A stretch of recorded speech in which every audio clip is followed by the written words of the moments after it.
परमात्मा की चर्चा जो अनित्य है, जिसको हम नित्य कहते हैं। पर जो चीज आंखों से दिखाई नहीं देती है और उसका हम जो है उसका नाम उच्चारण करते हैं, केवल फोटो में दिखाई देती है। निर्गुण निराकार ब्रह्म की जो चर्चा करते हैं, केवल जो है किताबों में लिखा हुआ है मात्र जो है, और गुरु के माध्यम से ये बताया भी जाता है। तो गोस्वामी तुलसीदास ने एक चौपाई का वर्णन किया है कि ब्रह्म सो व्यापक विरज अज अकल अनीय अभेद, जो कि सोए ने दे जाए न जाता वेद। हाँ, जिसको वेद भी नहीं जानता वह परमात्मा शरीर रूप धर के इस धरती पे आया। अब वो परमात्मा शरीर रूप इस धरती पे आया तो किससे आया?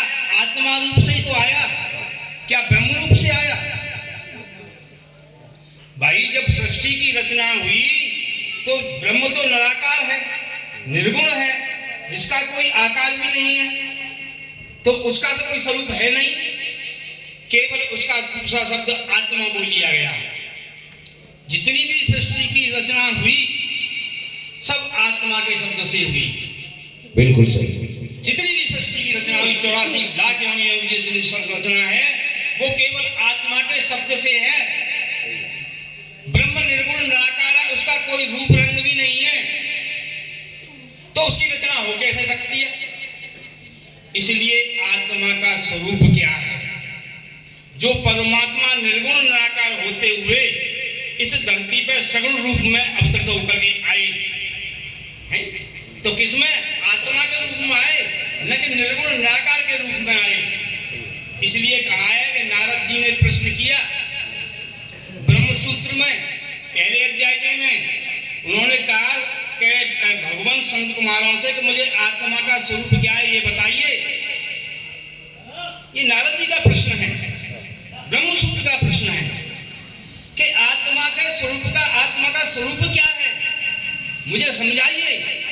तब संत कुमारों ने कहा, हे नारद बड़े ध्यान से सुनना, मैं तुमको आत्मा के स्वरूप का बखान करता हूं कि आत्मा का स्वरूप क्या है। आत्मा का स्वरूप है मन, वाणी, नाम, संकल्प, चित्त, ध्यान, अन्न, बल, तेज, स्मरण, आशा। ये 14 नाम लेकर के संत कुमारों ने नारद जी को बताए और लास्ट में बताया कि हे नारद, इन सबका मुखिया है प्राण, इन सबका मुखिया है प्राण। प्राण के द्वारा ये संचालित होते हैं सब। यही आत्मा का स्वरूप है। ऐसा कहने पर फिर नारद ने कोई प्रश्न नहीं किया संत कुमारों से, फिर नहीं कोई प्रश्न किया, क्योंकि आत्मा के स्वरूप का वर्णन संत कुमारों ने बता दिया।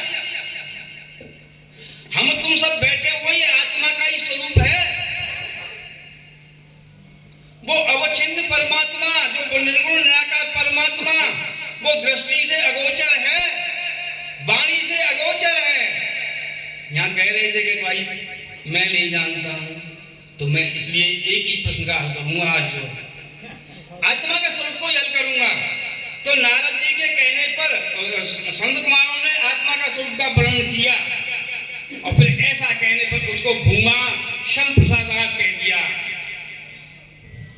कि नारद इससे आगे भी कुछ है। इतना कह करके नारद को समझाया और नारद जी चुप हो गए, फिर उन्होंने कोई प्रश्न नहीं किया। ये आत्मा का स्वरूप है, आप अच्छी तरह से समझ लें।